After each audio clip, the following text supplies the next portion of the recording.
السلام علیکم ریڈر اور ویور، امید کرتا ہوں آپ سب خیریت سے ہوں گے۔ میری داستان قسط نمبر 4 کے ساتھ میں آپ کے سامنے حاضر ہوں۔ امید کرتا ہوں آپ سب کو یہ قسط بہت پسند آئے گی۔ اگلا قسط دیکھنے کے لیے ہمارے اس چینل کو سبسکرائب کریں اور ساتھ میں دیے گئے بیل آئیکن کو آل پہ کریں۔ تو چلیے شروع کرتے ہیں بنا کسی ٹائم ویسٹ کیے۔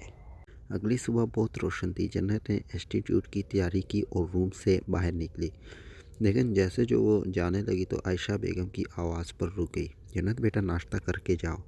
نہیں ماما، موڈ نہیں ہے میرا، جنت نے کہا۔ اچھا بیٹا 2 منٹ کے لیے رکو، میں اپنی بیٹی کو خود کالج چھوڑ آؤں گا، جسٹس صاحب نے کہا۔ تو جنت پارکنگ میں جا کر ویٹ کرنے لگ گئی۔ 2 منٹ تک جسٹس صاحب آ گئے۔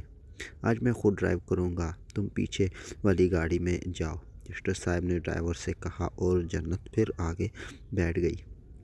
تو جسٹس صاحب نے کار آگے بڑھائی۔ بیٹا میں کل کی وجہ سے بہت شرمندہ ہوں، سمیر کو ایسا نہیں کرنا چاہیے تھا، میں نے اسے بولا ہے، وہ آپ سے معافی مانگے گا۔ نہیں پاپا، مجھے معافی کی ضرورت نہیں ہے جنت، اگر آپ کا نکاح ہوا تھا آپ کو پہلے بتانا چاہیے تھا۔ کون ہے وہ شخص، کیا نام یاد ہے؟ نہیں بابا، مجھے کچھ یاد نہیں ہے، جنت نے دکھ سے کہا۔ بابا پلیز اس کے بارے میں کچھ نہ پوچھے، مجھے درد ہوتا ہے، میرا ماضی میرے سامنے آتا ہے۔ اور اتنے میں انسٹیٹیوٹ آ گیا اور جنت اتر گئی۔ وہ جیسے جو کلاس میں پہنچی، زوار شاہ پہلے سے موجود تھے، تو جنت اجازت لیتے ہوئے جا کر بیٹھ گئی۔ آج آپ لوگوں کا ٹیچر چھٹی پر ہے تو میں کلاس لوں گا۔ فٹافٹ سب بچے اپنا رجسٹر نکالو۔ پوری کلاس نے رجسٹر نکالا۔ آپ سب اپنی 10 خوبیاں رجسٹر پر لکھو اور صرف 5 منٹ ہے۔ بچے ایک دوسرے کا منہ دیکھنے لگے۔ 5 منٹ بعد زوار نے پین رکھنے کو کہا، سب نے رکھ دیا۔ سب بتائے کتنی خوبیاں لکھیں، کسی کی بھی 2 سے اوپر نہ تھی۔ جنت نے ایک بھی خوبی نہیں لکھی۔ زوار ساکت رہ گیا۔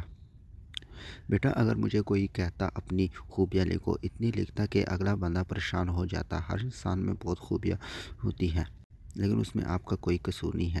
آپ جس سوسائٹی میں رہتے ہیں وہاں لوگ آپ کو خامیوں سے جانتے ہیں، خوبیوں سے نہیں۔ میں یہ نہیں کہتا کہ ہر انسان برا ہے، لیکن بیٹا آپ کوئی غلط کام کرو، لوگ اتنے بار سناتے ہیں کہ آپ سمجھتے ہو آپ برے ہو۔ برا کوئی نہیں ہوتا، سب اچھے ہوتے ہیں، ان لوگوں کی وجہ سے آپ کو پتہ نہیں ہوتا آپ میں کیا خوبی ہے۔ اپنے آپ سے پیار کرو، آپ کو پتہ چلے گا آپ کون ہیں، اپنے آپ کو پہچانو۔ لوگوں کا کام ہوتا ہے برا کہنا، کہنے دو۔ اگر لوگوں کی باتوں پر توجہ دو گی تو ڈپریشن کا شکار ہو جاؤ گے آپ لوگ۔ لوگ کیا کہتے ہیں کہنے دو، آپ جواب نہ دو اور نہ ہی ذہن پر سوار کرنا، بس اپنے آپ سے پیار کرو۔ اور آج گھر جا کر سوچنا کہ آپ میں کیا خوبی ہے، اور برائی بھی سوچنا، اور یہ بھی سوچنا کہ جیسے لوگ کہتے ہیں کیا ہم اتنا برے ہیں۔ اپنے آپ سے پیار کرنا سیکھو، آپ اس لیے نہیں بنائے گئے کہ خود سے نفرت کرو۔ یہ معاشرہ آپ کو بتائے گا کیا کہ آپ کیا چیز ہو۔ آپ یوز لیس چیز نہیں ہو، جیتے جاگتے انسان ہو۔ خود سے پیار کرو۔ اور لیکچر ٹائم اینڈ ہوا۔ زوار شاہ چلا گیا اور جنت وہ تو ساکت بیٹھ گئی۔ واقعی میں ایسا تھا کہ وہ لوگوں کی باتیں سن کر خود کو برا سمجھتی تھی، لیکن آج بھی اس میں بہت سی اچھائیاں تھیں۔ انسٹیٹیوٹ میں جنت کی طبیعت بہت خراب ہو گئی تو اسے انسٹیٹیوٹ کی ڈسپینسری کی گئی۔ ایک فیملی ڈاکٹر نے اس کا کمپلیٹ چیک اپ کیا، ڈراپ لگائی اور زوار شاہ کو بلایا۔ جی میم، آپ نے بلایا؟ زوار کی آواز پر جنت نے آنکھیں کھولی۔ سر، اس پیشنٹ کے بارے میں بات کرنی ہے۔ زوار نے جنت کی طرف دیکھا اور بولا، جی بتائیں۔ سر، ان کا ریکارڈ میں نے چیک کیا ہے، یہ ان میرڈ ہے لیکن یہ 4 منتھ پریگننٹ ہے۔ جنت کی آنکھیں کھل گئی۔ ساکت تو زوار شاہ بھی ہو گیا۔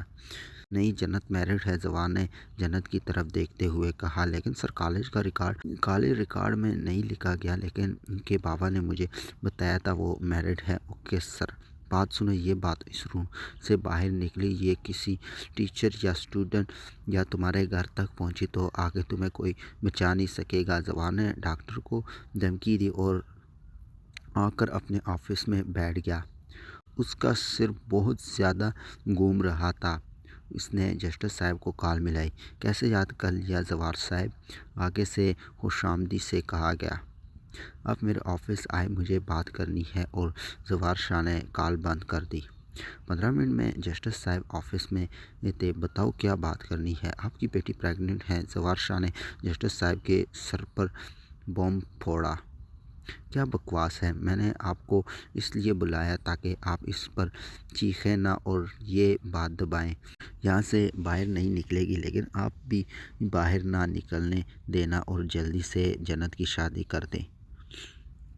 میں آج ہی خلا کا نوٹس جاری کرتا ہوں اور ایک ہفتے میں جنت کی شادی کرواؤں گا، اور آج رات وہ ماں کے ساتھ جاپان جا کر اپنا بیبی ضائع کروائے گی۔ اوکے، جیسے آپ کو مناسب لگے۔ اور جسٹس صاحب جنت کا انتظار کرنے لگ گیا، لیکن زوار شاہ کی آنکھیں بہت زیادہ لال تھیں، اور تھوڑی دیر بعد جنت جسٹس صاحب کے ساتھ گھر آ گئی۔ جسٹس صاحب نے سب کو کمرے میں بلایا۔ عائشہ بیگم، تم اپنے بھائی کے پاس جاپان جاؤ گی اور وہاں اس کا ابورشن کرواؤ گی۔ کسی کا غم میں اپنی بیٹی کے پیٹ میں نہیں برداشت کر سکتا۔ الطاف، وہ بچہ جنت کا ہے، وہ شادی شدہ ہے، اور کسی بچے کو ضائع کرنا قتل کرنا ہوتا ہے۔ آپ ایسے اپنی بیٹی کا بچہ کیوں ضائع کروا رہے ہیں؟ اور وہیں سمیر آ گیا۔ واہ، سب لوگ یہاں موجود ہیں، میں آپ لوگوں کو خوشخبری دینا چاہتا ہوں۔ جنت کو بھی بلاؤ، اسے بھی پتہ چلنا چاہیے۔ تو علیشہ جنت کو بلانے چلی گئی۔ جی، آپ نے بلایا؟ ہاں جنت، یہ تصویر دیکھو۔ جنت نے دیکھا تو وہ اسی بندے کی تھی، منہ پہ کپڑا۔ یہ کہاں سے ملی؟ جنت نے سوالیہ پوچھا۔ یہ نہ پوچھو کہاں سے ملی، یہ پوچھو کہ زندہ چھوڑا ہے یا میں نے قتل کر دیا، سمیر نے غرور سے کہا۔ کیا کیا ہے آپ نے اس کے ساتھ؟ مار دیا ہے سالے کو۔ بابا، آپ ڈیتھ سرٹیفکیٹ کی مدد سے جنت کی طلاق کروائیں اور پھر میرے دوست رمیز سے اس کی شادی کروا دیں، یا پھر اگر آہت کرنا چاہتا ہے تو آہت سے۔ اور جنت سن ہو گئی۔ کیا اس کا بچہ یتیم ہو گیا؟ اور اس کا دل بہت بے چین ہو گیا۔ وہ وہیں بیٹھ گئی۔ بابا، آج رات جشن کا انتظام کریں۔ اور سب ملازموں میں پیسہ بانٹتا گیا، اور مردوں میں جشن تھا اور عورتوں میں جنت کا برا حال۔ اگلے دن عدالت کی وجہ سے ہلا ہو گئی۔ اس شخص کا نام آہت تھا، اور جنت کو پتہ ہی نہیں تھا اس کے آس پاس کیا ہو رہا ہے۔ آج جسٹس صاحب نے آہت کی فیملی کو بلایا۔ ان سب کے منہ سوجے ہوئے تھے۔ بھائی صاحب، اتنی ہماری بے عزتی کافی نہیں تھی، آپ نے مزید کرنے کے لیے بلایا؟ بانو بیگم نے کہا۔ بھابھی، میں نے معافی مانگنے کے لیے آپ کو بلایا ہے، اور جنت اور آہت کی شادی کے ڈیٹ فکس کرنے کے لیے، جسٹس صاحب نے کہا۔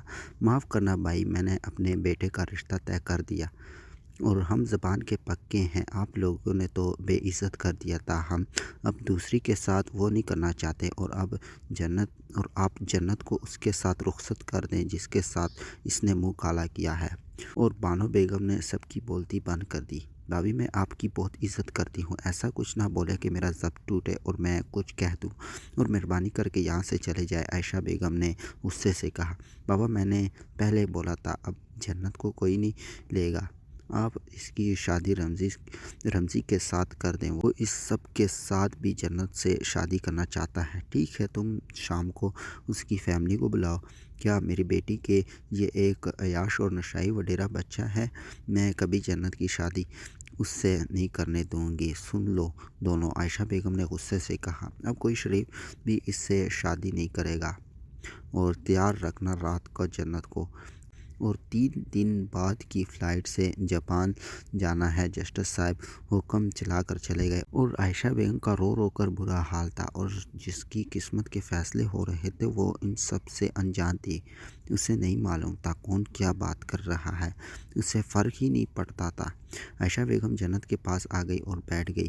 بیٹا، آج سمیر کے دوست تمہیں دیکھنے آ رہے ہیں، تیار رہنا۔ ماما، میں کسی کے سامنے نہیں جاؤں گی، سمیر کو بول دو، میں اب اپنے بچے کے سارے زندگی گزار لوں گی۔ جنت، زندگی آسان نہیں ہے، یہ بہت مشکل سے کٹتی ہے۔ ماما، میں کاٹ لوں گی، لیکن میں سامنے نہیں جاؤں گی۔ عائشہ بیگم پریشان ہو کر چلی گئی۔ رمزی اپنی فیملی کے ساتھ آ گیا۔ اس کے ماں نے ڈھیروں زیور پہنا ہوا تھا، اور باپ بھی مونچھوں کو تاؤ دے رہا تھا، اور رمزی ایک خوش شکل مرد تھا، لیکن اس کی آنکھوں میں سے ہوائیں ٹپک رہی تھی۔ جنت کو بلانے کا سمیر نے کہا، تو عائشہ بیگم جنت کے پاس آ گئی۔